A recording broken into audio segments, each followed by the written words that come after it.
বাংলাদেশকে যদি আগাতে হয়, তার শরীরের মানুষের মধ্যে যেরকম দুটো ফুসফুস থাকে, টু লাংস, বাংলাদেশের দুটো লাংস কি?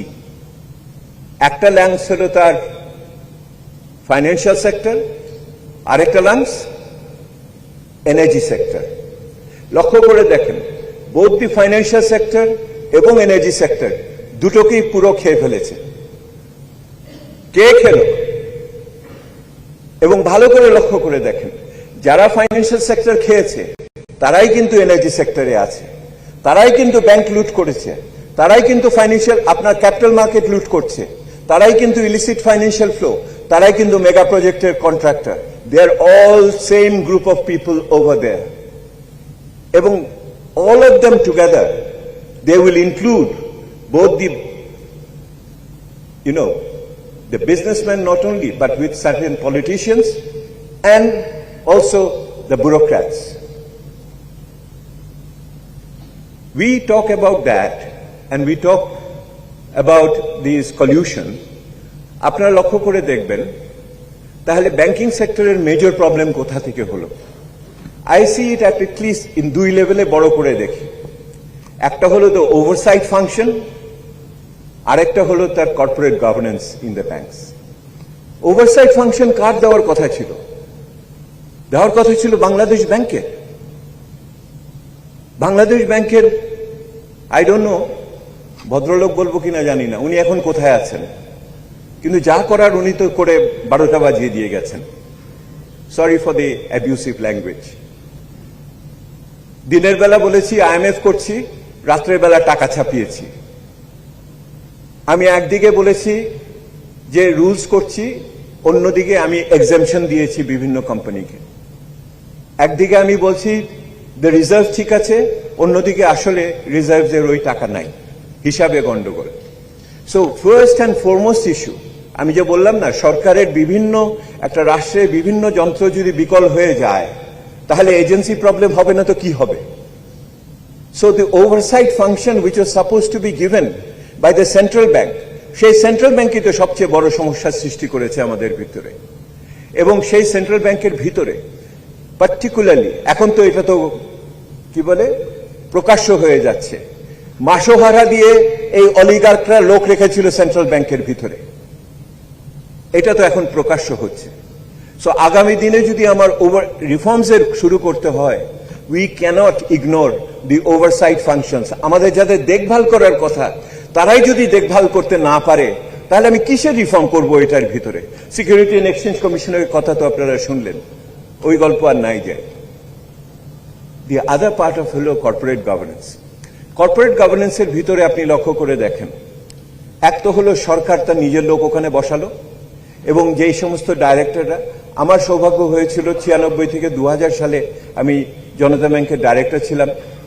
লেট ল্যামেন্টেড কিবরিয়া সাহেব সেই সময় প্রথম সেই সময় বাইরের প্রফেশনালসদের এইখানে ডাইরেক্টর করেছিলেন, এবং সেই সময়ের পরে এরপরে যে ডাইরেক্টরগুলো হলো, এরা তো ওখানে ব্যবসা করলো বসে, ইউ নো দ্যাট। ওখানে যারা দিল, এদের কিভাবে চয়েস করা হলো, কিভাবে সিদ্ধান্ত? ওই যে বললাম, যখন অলিগার কাজ করে সে সব জায়গাতে একসাথে তার অক্টোপাসের মতো সুর বিস্তার করে। ওই যে ডাইরেক্টরস গুলো দিল সরকার, ওই প্ল্যানিং ফাইন্যান্স মিনিস্ট্রি থেকে দিল, তারা প্রত্যেকে ওইখানে বসে ব্যবসা করলো, এবং সেটার ভাগ তো অনেকেই পেল। এটা তো কোনো গোপন ব্যাপার না।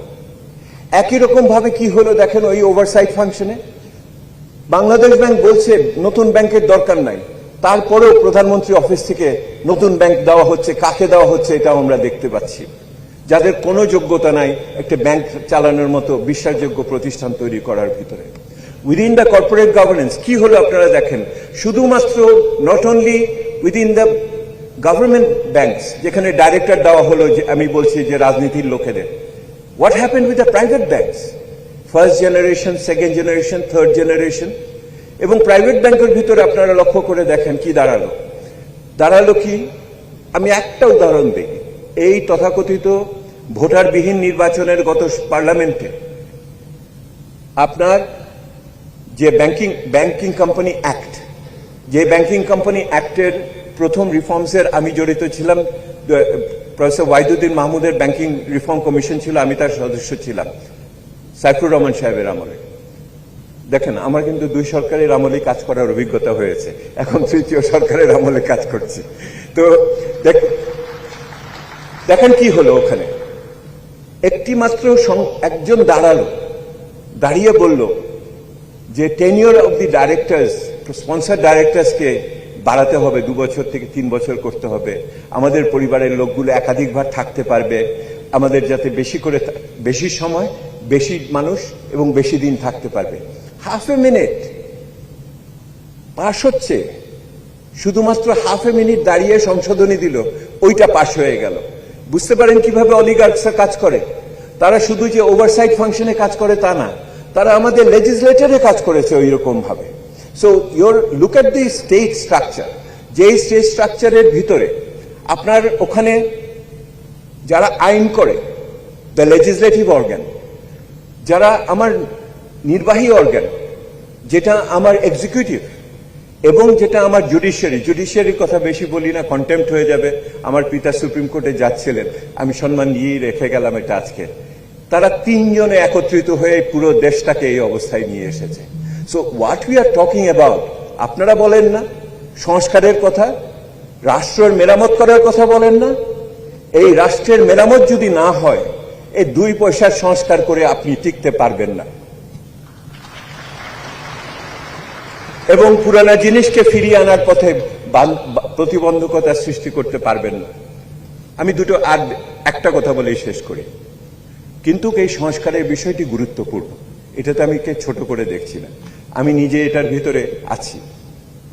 তবে এখানে আসার পরে মনে হলো এই যে প্ল্যাকার্ডগুলো তৈরি হয়েছে, এগুলি যদি আগে পেতাম তাহলে বোধহয় আমার কষ্ট করে হোয়াইট পেপার লিখতে হতো না। আপনারা produced a fantastic set of pamphlets over here. যারা এখানে প্রডিউস করেছেন তাদের আমি ধন্যবাদ জানাই। আমি অনুরোধ করেছি যে এটা সফট কপি আমাদের দিলে আমাদের কমিটি মেম্বারসদের কাছে দিতে পারবো। আমি যেটা বলে শেষ করতে চাচ্ছি, যদি এই মুহূর্তে অর্থনৈতিক স্থিতিশীলতাকে আমরা রক্ষা করতে না পারি, তাহলে কিন্তু আমরা ওই সংস্কারের পথে এগোতে পারবো না। কিছু আমরাকে বলি যে যখন আমরা রিফর্মসের কথা বলি, when the reforms is an outcome of a crisis, তখন it is also very important, the stabilization is also very important. যদি স্টেবিলিটি না থাকে, এক্সচেঞ্জ রেটে, ইন্টারেস্ট রেটে, যদি প্রাইসেস অন দ্য মার্কেট, এগুলি যদি আমরা না ঠিক রাখতে পারি, তাহলে কিন্তু রিফর্মসের জন্য মানুষ স্বস্তি পাবে না, there won't be any, সেই অর্থে ধৈর্য থাকবে না। সো আমার first appeal to the government হলো, and in the august presence of the finance adviser, যে market stability is important, you are doing fine, exchange rate stabilise করেছে, I can see the efforts in the, মানে যেভাবে tariff reduction করে জিনিসের দাম কমানোর চেষ্টা হচ্ছে, I see the interest rate has to be high because of a contractionary policy in order to bring down the inflation in the medium term. কিন্তু it is very important to go for a coordinated move in this case. এটা হলো 1 নম্বর। 2 নম্বর হলো, ওই stabilisation করে যদি সংস্কার আমি না করতে পারি ঠিক মতো সময়ের ভিতরে,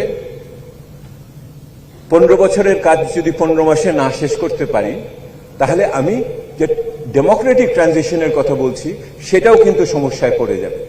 সেহেতু আমার ডেমোক্রেটিক ট্রানজিশন আলটিমেট গোল হলে এই ইকোনমিক রিফর্মসগুলোকে ঠিক মতো করে সিকোয়েন্স করা, পেসিং করা ইজ সো ইম্পর্টেন্ট এইখানে এর ভিতর দিয়ে।